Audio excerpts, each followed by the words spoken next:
It's great to be back to ICBC again this year. It's my second time attending this conference. I was really looking forward to this year. Last year was so good, and I made so many contacts and got the chance to learn a ton about what's happening here in Europe.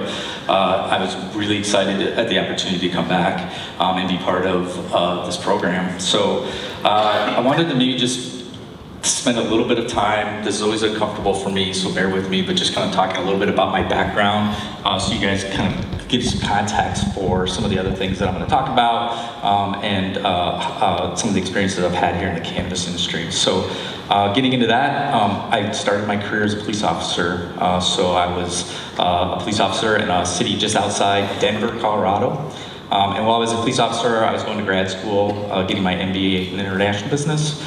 And I got recruited by the Department of Revenue, which is the agency that does all the taxing, etc.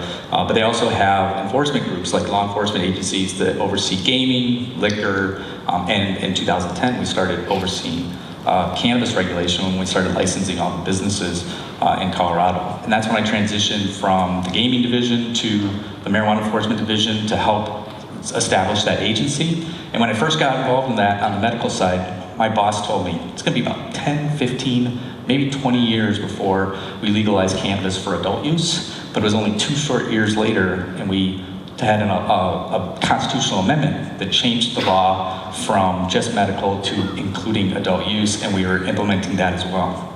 So my job at that time was as the director of the Marijuana Enforcement Division, and I was responsible for starting a new agency, leading the teams that created all the regulations in Colorado, and also I served as a subject matter expert with our legislature to help kind of inform how that policy could evolve over time. So all in all, got background in law enforcement, background as a policymaker. I'm also I got a business background now that I've been working in the private sector with Metric for since 2019, where we operate in 20 different states where we help track all of cannabis for regulators in those states.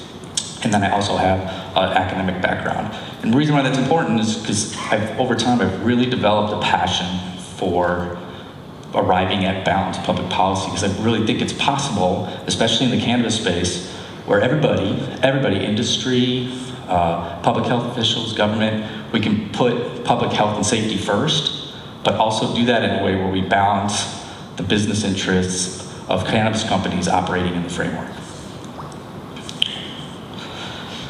All right, so I thought I'd start with where I've had most of my experience.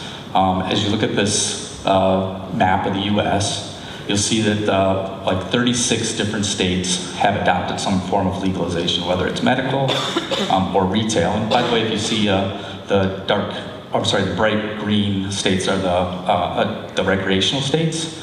Those all have medical programs as well. But 36 states that are operating in this with legalization. As I mentioned before, we operate in 20 of these states, tracking cannabis for government. But what I think is most important, or I really want to emphasize here, is 10 years ago, most of these states didn't have any kind of program, and these changes don't occur unless you have public policy to support it. Right? So public policy has to change from, and in our case in the US, it's changing from a policy that was more focused on criminal enforcement and transitioning to a regulatory model that was much more permissive. So if I think about it that way, and I think and I look back on everything that I've witnessed over the last 10 years operating in the space, I'd say there's like 3 forces that are at play that if you can kind of understand those 3, you can kind of start to anticipate when you think public policy in this particular area is going to change. And so there's 3 areas. The first one I want to talk about is the problem. I think of it as a stream that's flowing. They're all 3 independent. When all 3 streams come together, you have a window of opportunity where you'll see public policy change. And the first stream is the problem stream.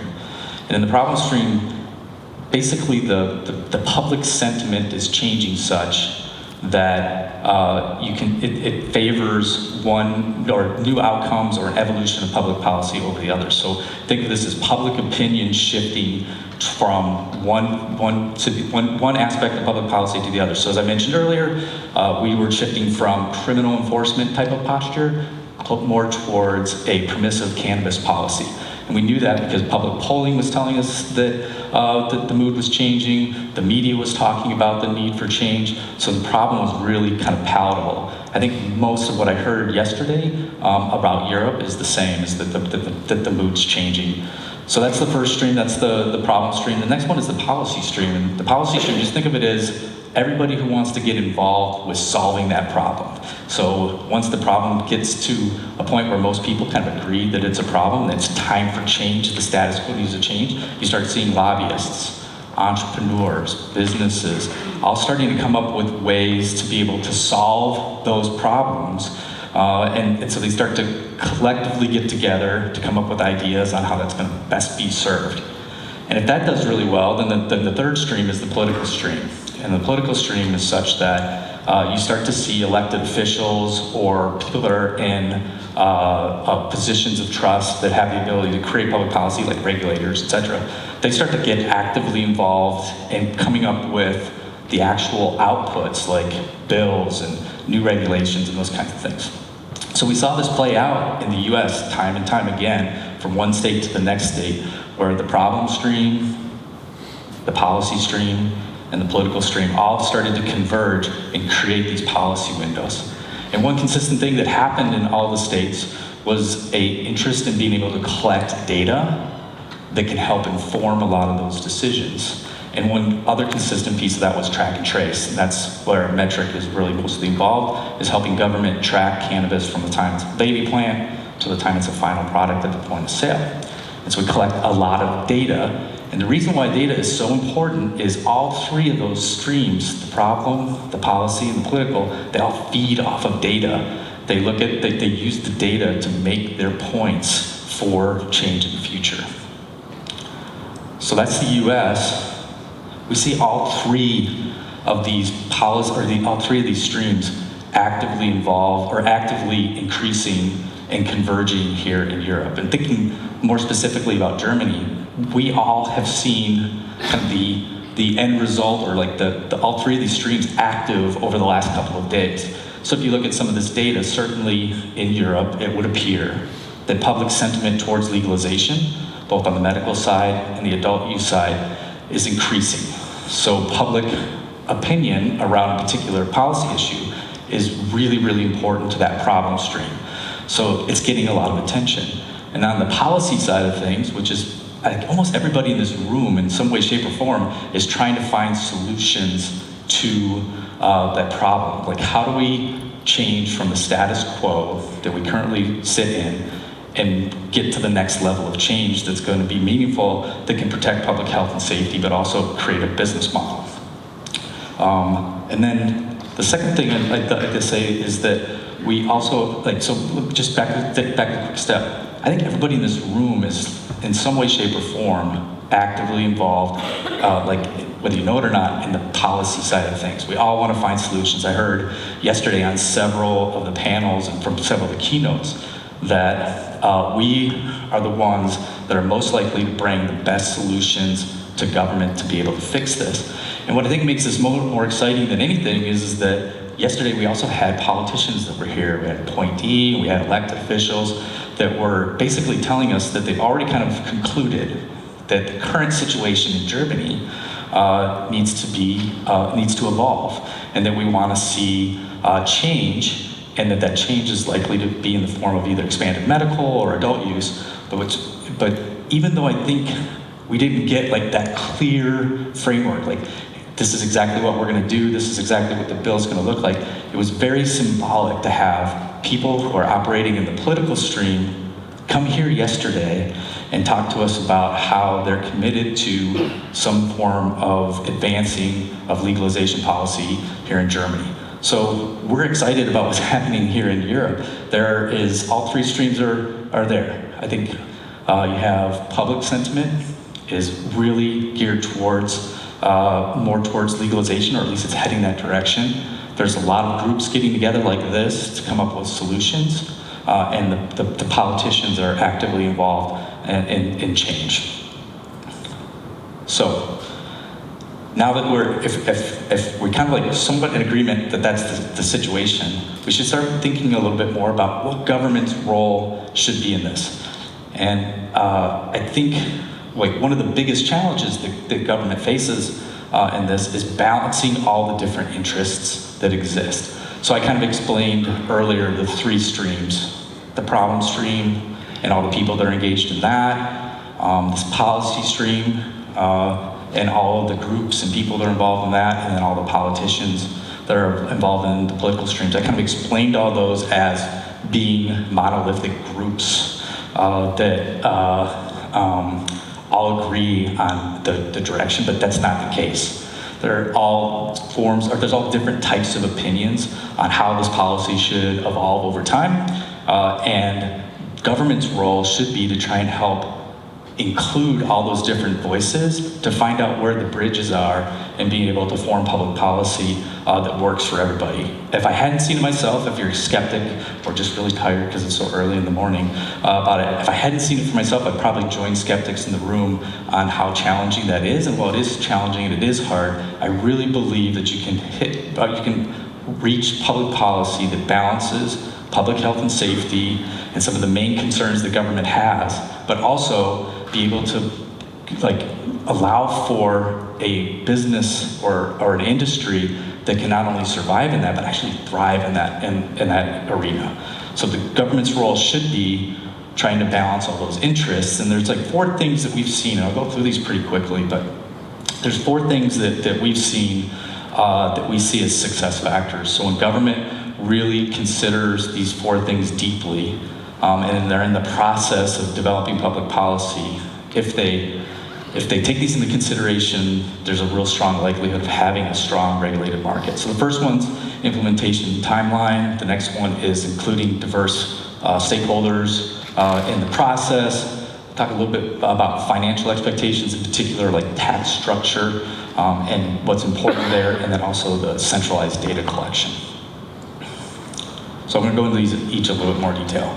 So the implementation timeline. So what often happens is public officials who are responsible for writing the first public policy, they pass it, they go out on the steps of Parliament or the steps of the State House, and they're high-fiving each other with their big accomplishment, and that's where the real work begins. That's where regulators are coming in to implement the policy. Businesses are trying to make sure that they can keep up with the short timelines. What we've seen time and time again as government have been implementing this policy is that they didn't give themselves enough time, or they didn't consider all the different voices that were important to determine whether or not those timelines were realistic or not. So a couple examples of this. Oftentimes, the testing facilities that are responsible for providing tests, there's not enough of them. So you have this public policy in place that says it's got to be January 1st of 2023, and you have to do all this testing, and there's not enough testing facilities to actually test the product. Or similarly, there's this expectation that there's going to be 200 cultivations that are licensed by January 1st. There's going to be 500 stores, and they don't take into account the fact that local jurisdictions, so cities where these licensed premises are, have all sorts of system or processes that they have to go through to approve a business that's not even a cannabis business. Sometimes it can take 6 months to a year to get that done. And so if you're not thinking about that, oftentimes the tax projections are off because those businesses didn't open up as quickly as they thought. So on the implementation timeline side of things, what I would just like make sure that it's like important to understand is that you gotta give yourself enough time. And what's even more important is you have to make sure that you include the right stakeholder groups in the process of determining what those timelines are. Because if you don't, chances are good that you're going to miss something and you're not going to be able to implement on time because it's just literally not possible for the different dependencies to be met in time. So diverse viewpoints, this is that area that I was talking about earlier that I'm so passionate about. You cannot reach balanced public policy in a vacuum. So government officials, and I'm a former government official, I admit I couldn't do this. I couldn't just like listen to a few people and then lock myself in a room and write a bunch of policy and have it be effective, right? You have to include as many stakeholders as you can to the table to be able to better understand what their needs are, what their limitations are, and the types of things that they can or can't do to get new policy implemented. And this is very, very important in legalization. In fact, I would say that with the research that I did while I was finishing up my dissertation, a couple things that I found that helps make public policy effective, and that is if stakeholders are involved in the process, feel like they've been heard during the process, chances are good they're going to support that policy going forward. So as a government official, I wanted as many stakeholders to support as possible. But it gets even better if they feel like they can educate others on their position and they can learn from other stakeholders. We saw this time and time again. In particular, I saw law enforcement's mindset change a lot during the regulatory process when they were hearing from industry on some of the challenges there were getting the right labeling requirements on labels, getting how quickly labeling regulations change. It might take 6 months for them to actually be able to turn that around and get the new labeling requirements put on the product. So it was really interesting to see law enforcement in particular say like, well, wait a second, I hadn't even thought about all these challenges to business. I just thought businesses were always able to move really quickly, and so they learned a lot. So it's being heard, being able to educate, get educated, but also ultimately every stakeholder that's involved in the process, regardless of which stream you're in, you want to be able to look at the public policy when it's done and say, I can see where I influenced this public policy. I didn't get everything I wanted, but I got a bunch of what I wanted, and so I think I can live with this public policy and I can support it going forward. So diverse viewpoints is really, really important for government to be successful. The next thing I wanted to talk about was tax revenue and the financial expectations around that. I don't know about you, but I've heard a lot of politicians, when they think about legalizing cannabis, they kind of gravitate towards the tax revenue that'll come in.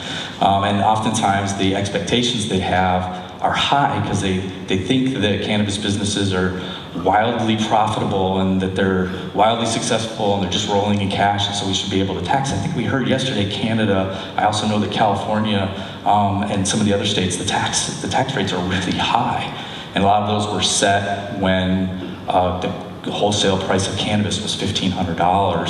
And now when you have more and more players entering the market, the price of wholesale cannabis is going to go down. And so tax models based on those types of wholesale prices can have impacts down the road.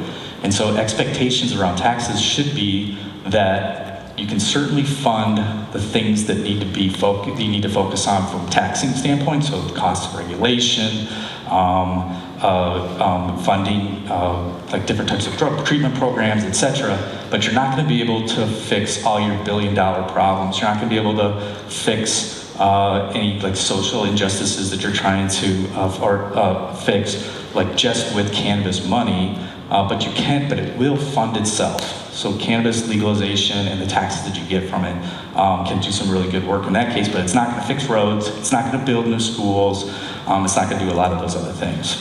So setting some of those financial expectations as a government official is really important, but it's also be really mindful of how you structure that such that industry can have competitive pricing to an illicit market. You have to be able to compete with the illicit market.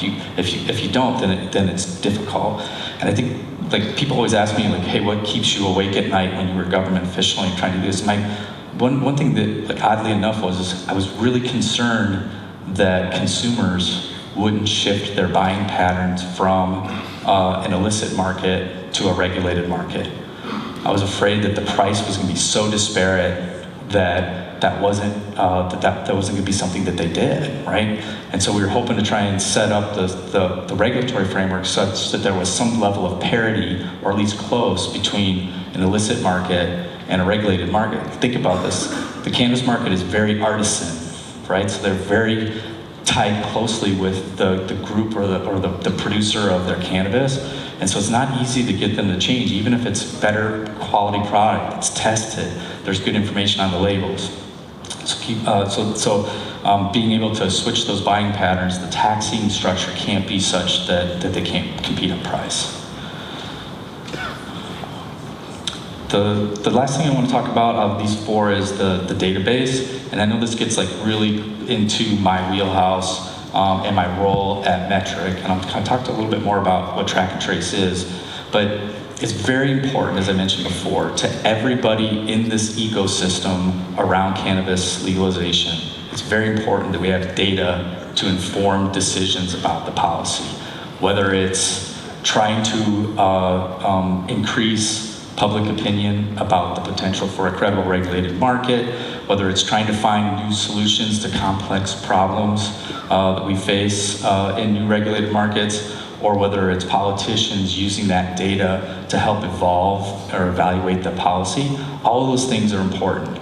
And there's a great opportunity right now in Europe, as governments are contemplating new regulatory frameworks, to create a data collection methodology that helps to inform all of the stakeholders in the ecosystem. So what we do as a company is we track cannabis for government from the time it's a little baby plant until its final product at the point of sale. And all that data is utilized to inform a lot of those decisions that I was talking about earlier. But the most important thing I want to say here is that it is possible to efficiently collect this data during normal operational business routines and utilize that data to be able to keep your regulators informed almost in real time, so that the work that they do to do audits, et cetera, like that, is not creating like a hardship for the company. So it's very, very important that government can be efficient. So in talking about roles for government, very, very important that they can be efficient in how they do that. So here's kind of how we do it. So we have a database.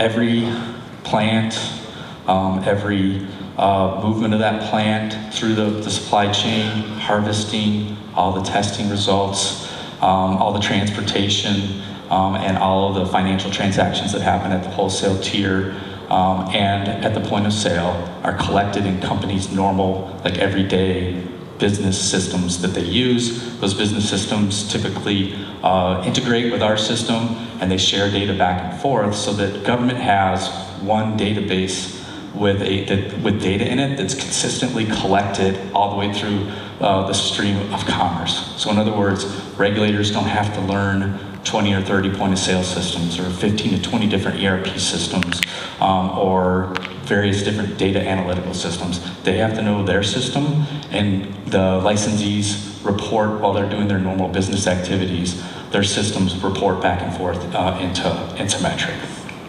Taking a little bit deeper dive on that, as marijuana is planted, each tag, once it gets to a certain height, or each plant, once it gets to a certain height, gets a tag. That tag has information about the name of the license, where the license is located, etc. And so as those plants work their way through the process, as they trim them, as they record waste, all those things, all that information like movement from a veg state to a flowering state, all of those data points are collected until it's harvested. And then as that material is ready to move either to a manufacturer to create concentrates, or it's ready to go to a store with smokable cannabis, the transportation's information is collected and stored in the system, along with all of the testing that occurs. And we can also go so far as to collect, depending upon what government wants, all the nutrients and pesticides and things that were used in the system. In fact, we're currently working on some additional functionality in our system where licensees, if they want to report sustainability measures, they would be able to do that in the system too. How much water, how much energy, those types of things would be things that they could use to help not only inform their own business decisions, but also to keep government informed on what's going on. Bottom line is this product gets tracked all the way through. Government has real-time access into that, and so they can monitor activities for compliance in real time as the data is being collected, and they can make it a lot easier for compliance to be shown and demonstrated without having to go in and move plants around and scan barcodes, etc. So As I'm getting ready to close up, because I did want to leave a few minutes for questions if I can, but I want to just the benefits of having a good track and trace system and the benefits of collecting the right data along the way is really crucial, especially at the point we're in, for demonstrating credibility of the regulated system. I think all of us are really interested and are genuinely concerned about public health and safety, and wanting to be able to show that the industry can demonstrate to other stakeholders in the space that we can form a credible regulated framework, that we care about public health, we care about safety, use, consumption. All those things are very, very important to us as an industry, and we have the ability to be able to demonstrate that. So it creates transparency in the marketplace. And when I think about transparency in the marketplace, I'm not talking about just us as an industry making the case to government. It's us putting government in a position where they can be transparent with us too. This is how we're going to regulate. These are the requirements. If you do this, you can be reasonably assured that you're in compliance. All those things are really important, and by doing that, we're all kind of benefit from having a really safe marketplace where product quality goes up, product safety goes up, and we can provide a much better product that is at the right price where consumers will change their buying patterns. And then also too, there's the security side of things, where we're talking about being able to ensure that illicit actors that are not wanting to on-ramp into the regulated marketplace are not able to participate as easily in the regulated marketplace, because the regulated marketplace is such that it shines a bright light on illicit actors. The plant by itself is indistinguishable as a regulated plant or a illicit plant, and so the regulated marketplace can really benefit from being able to secure the regulated market or the supply chain such that it makes it much more difficult for illicit actors to get in and to the industry or infiltrate it and degrade our credibility. And then the last thing is just the reporting side. I come from a regulatory background. I know from a lot of the interactions that I've had with licensed businesses that demonstrating compliance and the cost of regulation can be very, very high. And so we've gone to great lengths as a company. A lot of the work that I did as a policymaker was based on hitting that balance to where businesses in the cannabis industry not only can survive, but really thrive if it's done well. And they can report and kind of reduce those costs of compliance. So with that, I would also just say, even though I kind of focused on track and trace and some of the benefits of track and trace, all four of these things that you're looking right now are also benefits or good outcomes for any regulatory structure. We care about transparency, we care about safety, we care about creating efficiencies for businesses and building a secure supply chain. So with that, I would love to take a few questions if we have a few minutes. Louis Koski, everybody. Let's hear it for Louis Koski.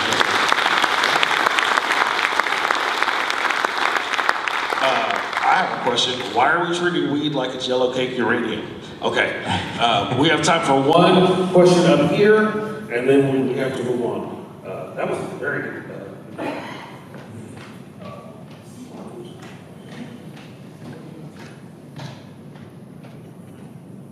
Louis, thanks for the presentation. Brian Roth with Elevated Signals. I'm curious if you could comment on the alignment of best interests in the States. Obviously, you guys are contracted, in the US, you guys are contracted by states or the government as your customer. How can the alignment of business interests in terms of data and what the government wants to track be kind of better aligned in terms of regulation? How can that happen in Europe? So if I'm understanding your question right, I think what we've seen in the U.S. and I think is possible here in Europe is for government to be really in tune with what the business interests are. So I think everybody recognizes the fact, we've heard this time and time again the last couple of days, we're here, we have an interest in making money, we want to create profitable businesses. And I think if government can get past the fact that businesses are looking for that, they have other needs that they're trying to meet too. There's a lot of companies in the cannabis industry that are mission-driven companies that care about patients, that care about providing quality product, and they want to do a lot, they have a lot of the same objectives that government has, is trying to make sure that they're aligned with the burdens of being a part of a regulated community. And that's why we think it's so important for government to make sure that they're engaged with stakeholders to better understand those needs, not just hear a couple of comments here and there, but actually like meaningful engagement with them to better understand what their needs are, and then also too having efficient systems in place. If you've been, like I'm sure most people here have been to cultivations, I've been to hundreds of cultivations in my career, and there's just no way to audit plants that are in like a veg state to a flowering state without moving them all around, you know. So we try to create a system where government's able to be able to do that much more efficiently without creating business disruptions. And so I think when we're trying to balance those needs, you have to be able to balance like what's the right level of public health and safety versus what's the business needs, and then create systems and processes like that so it's efficient. Thank you very much. One more time, Louis Koski.